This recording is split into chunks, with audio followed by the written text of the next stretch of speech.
VaticanoCatólico.com. Me gustaría hablar del símbolo de la cruz invertida, de la, entre comillas, beatificación de Juan Pablo II y quizás de algunos otros temas. La gente sabe que en el año 2000, cuando él estuvo en Israel, Juan Pablo II se sentó junto a una cruz invertida sobre su cabeza, y cuando denunciamos esto, fuimos atacados no solo por los defensores del antipapa Juan Pablo II y los miembros de la Iglesia del Vaticano II, sino incluso por algunos sedevacantistas. Nos decían, la decisión de Juan Pablo II de sentarse en una silla con una enorme cruz invertida sobre su cabeza no era indicación de algo nefasto o de ocultismo, porque San Pedro, según la tradición, fue crucificado en Roma cabeza abajo. Este es un argumento ridículo, como lo hemos señalado en el pasado, porque la cruz invertida es claramente uno de los símbolos más reconocidos en el satanismo. Es usada por grupos satánicos de heavy metal, asesinos en masa y ocultistas de varios tipos. Además, no había ninguna conmemoración de San Pedro cuando Juan Pablo II se sentó con la cruz invertida sobre su cabeza. La Iglesia Católica nunca ha utilizado la cruz invertida, y la única excepción sería quizás en un altar o santuario dedicado específica y claramente a San Pedro. Cuando Juan Pablo II hizo eso, no era la fiesta de San Pedro, de hecho, ni fue en ninguna de sus fiestas, y no hubo indicio alguno de que él estaba conmemorando a San Pedro.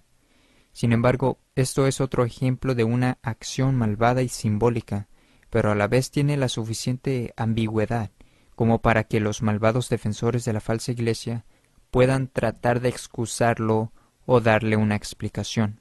Los que defendieron que Juan Pablo II haya usado la cruz invertida, ya sean miembros de la Iglesia del Vaticano II o sedevacantistas, son defensores de obradores de iniquidad y demuestran mala voluntad. Y sobre este punto recientemente me encontré con una cita interesante. Se trata del periodo entre la Segunda Cruzada y la Tercera Cruzada. En aquel tiempo hubo una gran batalla en Cuernos de Atín. Fue en esta batalla donde los cristianos cruzados sufrieron su peor derrota a manos de los musulmanes que cualquier otra derrota que sufrieron durante el periodo de las cruzadas. En otras palabras, fue el peor momento para los cristianos durante las cruzadas. Durante esa batalla, la verdadera cruz fue capturada por los musulmanes, y quiero citar un fragmento del libro llamado La nueva historia sucinta de las cruzadas, edición inglesa, por Thomas F. Madden, página 76. Cito: Saladino, el líder de los musulmanes, también ganó para sí un gran valor simbólico. La verdadera cruz llevada a la batalla por el rey de Jerusalén fue paseada invertida por las calles de Damasco. Entonces, después de ganar esta gran batalla que fue tan devastadora para el bando cristiano, los musulmanes tomaron la verdadera cruz y la hicieron desfilar por las calles de Damasco invertida. No creo que ellos lo hicieron en honor a San Pedro. Ellos lo hacían porque representaba el vuelco del cristianismo, la destrucción y derrota de la cristiandad. Y eso es precisamente también lo que quiso dar a entender Juan Pablo II al sentarse en la silla con la cruz invertida sobre su cabeza. Ya que creemos que él no solo fue un antipapa, sino en realidad el anticristo, tiene mucho sentido que él se haya sentado en este símbolo sobre su cabeza. Por cierto, debería mencionar que la pérdida por el despojo sufrido en los Cuernos de Atín a manos de los musulmanes fue luego vengada en la Tercera Cruzada bajo Ricardo Corazón de León, y la Primera Cruzada, por supuesto, fue todo un éxito milagroso. Así que no era que los musulmanes tuvieron la victoria final. Ahora bien, esto me lleva a otro punto que es, ¿dónde fue que se sentó Juan Pablo II con la cruz invertida sobre su cabeza? Lo hizo en Israel. Si Juan Pablo II es de hecho el anticristo, como creemos, y otros pueden estar en desacuerdo con esto, pero esto es lo que creemos, porque podemos probar sin duda alguna que él fue un antipapa, un hereje y un anticristo. Sin embargo, nosotros creemos que él fue de hecho el anticristo. Lógicamente tiene sentido que él apareciera en Israel con la cruz invertida sobre su cabeza, porque fue en Israel donde el verdadero Cristo estuvo en la cruz. Así que si Juan Pablo II fue el anticristo, cuando él estuvo en la Tierra Santa, Él se presentó como la antítesis de Cristo en la cruz, al poner la cruz invertida sobre su cabeza. También fue un acto audaz sentarse en una silla con una enorme cruz invertida sobre su cabeza en frente de 100,000 personas, y además de ser transmitido por televisión a millones de personas. Pero claro, los necios del demonio tratan de darle su explicación. Sobre este punto vimos recientemente la, entre comillas, beatificación de Juan Pablo II el 1 de mayo. Como lo hemos discutido, creemos que será la, entre comillas, canonización de Juan Pablo II hecha por Benedicto XVI, lo que cumplirá lo dicho en Apocalipsis 13, es decir, que la segunda bestia hizo que la tierra y todos los moradores de ella adorasen a la primera bestia cuya llaga mortal había sido curada. Y esto se explica en nuestro video ¿Se va a acabar el mundo? Es necesario ver todo el video para ver la imagen completa sobre este punto. Y la razón de por qué creemos que va a ser la entre comillas canonización y no tanto la entre comillas beatificación es simplemente porque una beatificación no es un decreto obligatorio en la Iglesia Universal. Se trata de una autorización formal que tal persona puede ser considerada beato. Ello no manda a toda la Iglesia a reconocerlo como uno de los santos, simplemente permite a quienes quieren reconocerlo como beato en ciertas áreas. Es algo importante, claro, pero no invoca la enseñanza autoritaria de la Iglesia. Con la canonización es cuando se ordena a toda la Iglesia reconocer a este individuo como santo. Por eso las canonizaciones deben ser creídas como infalibles y no así a las beatificaciones. Sin embargo, la entre comillas beatificación de Juan Pablo II fue totalmente significativa, porque ello fue una manifestación de la apostasía que permite que se le llame beato a tal hereje. Y por supuesto, ello también es un gran paso que precede a la entre comillas canonización. Benedicto XVI, por supuesto, siendo un hereje y un antipapa, no tiene autoridad para beatificar o canonizar a nadie. Sin embargo, el punto está en que, a la vista de la falsa iglesia, él sí tiene autoridad y cuando él, entre comillas, canonice a Juan Pablo II, estará obligando a todos los individuos que lo reconocen como papa que veneren como santo a Juan Pablo II. Esta distinción entre la autorización que se da por la beatificación y la obligación que se impone por la canonización está clara en la fórmula de la beatificación. En la fórmula de la beatificación que fue pronunciada por Benedicto XVI con respecto a Juan Pablo II, dice, entre otras cosas, con nuestra autoridad apostólica concedemos que el venerable siervo de Dios Juan Pablo II, el Papa, a partir de este momento puede ser llamado beato, y que es posible celebrar su fiesta. Por lo tanto, se trata de una concesión, y no de un mandato para la Iglesia Universal. Igual es un acto totalmente malvado, y es un gran paso simbólico que precede la entre comillas canonización. Sin embargo, no es un mandato. Ya hay informes de que la entre comillas canonización de Juan Pablo II ocurrirá de 1 a 5 años, y quizás sea más temprano que 5 años, quizás sea por 1 o 2.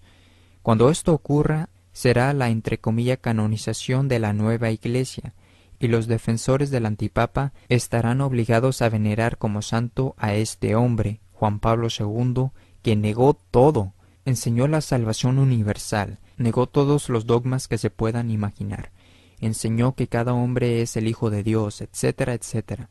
Y esto me lleva a otro punto que es el siguiente.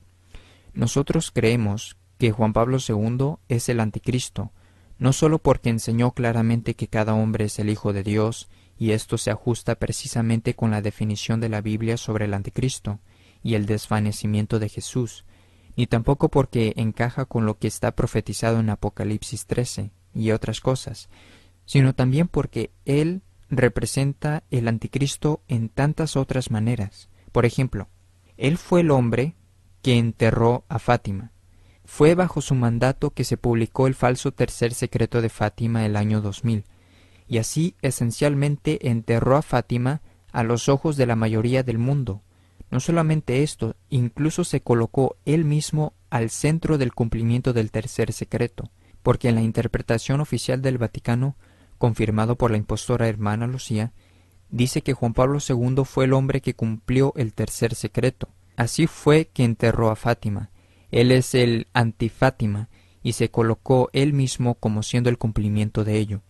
Ese es el papel del anticristo. Tiene sentido que lo hiciera.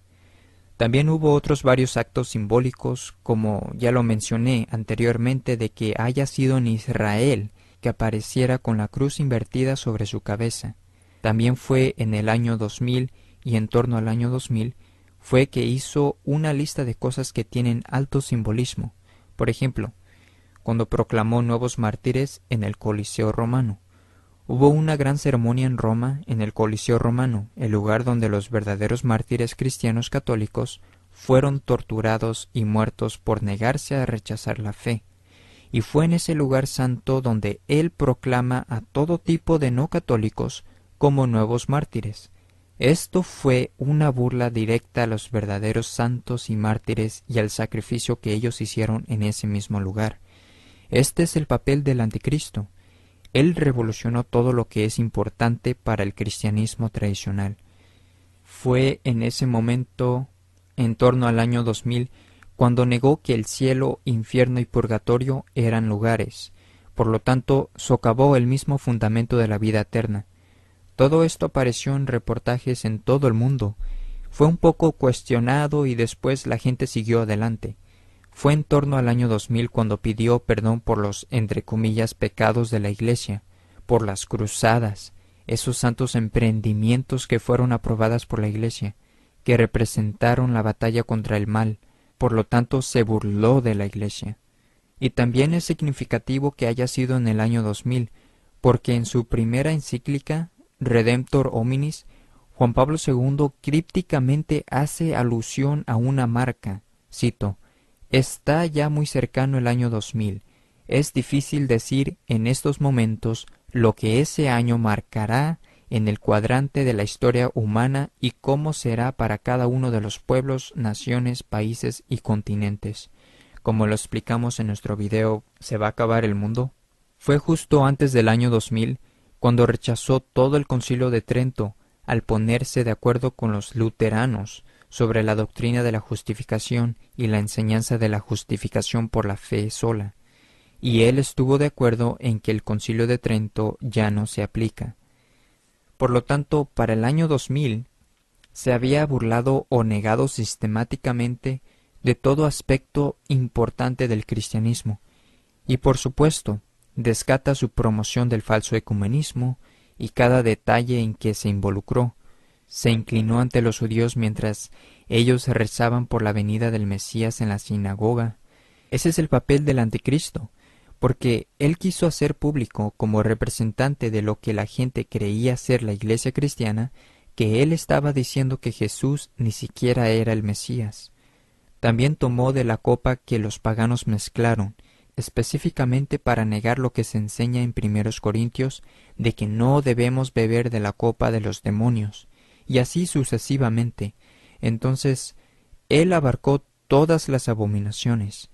El punto es este, que fue más que haber predicado que cada hombre es Jesucristo, su promoción notoria del falso ecumenismo, su cumplimiento del Apocalipsis 13, lo que nos convence que él fue de hecho el anticristo. En realidad fue porque lo abarcó todo. Él representó la invención de la fe cristiana tradicional. Los que aceptan a Benedicto XVI, a la luz de la entre comillas beatificación del antipapa Juan Pablo II, blasfeman contra Dios y niegan a Jesucristo. Y cuando él lo entre comillas canonice, ellos estarán adorando de hecho a la bestia, en nuestra opinión, y si no, pues no cabe duda que adorarán a una bestia y a un anticristo. He aquí algo más que es muy interesante. Si ustedes buscan en Google Imágenes el término cruz invertida, ¿qué creen que es lo más destacado y lo más frecuentado que cualquier persona o cualquier otra cosa? Así es, Juan Pablo II. Él ha sido conmemorado en todo el mundo con la cruz invertida. Cualquier persona que busca el término se encontrará con este símbolo. ¿No tendrá sentido que como Cristo se identifica con la cruz, ¿El anticristo se ha identificado en la historia como sinónimo de la cruz invertida?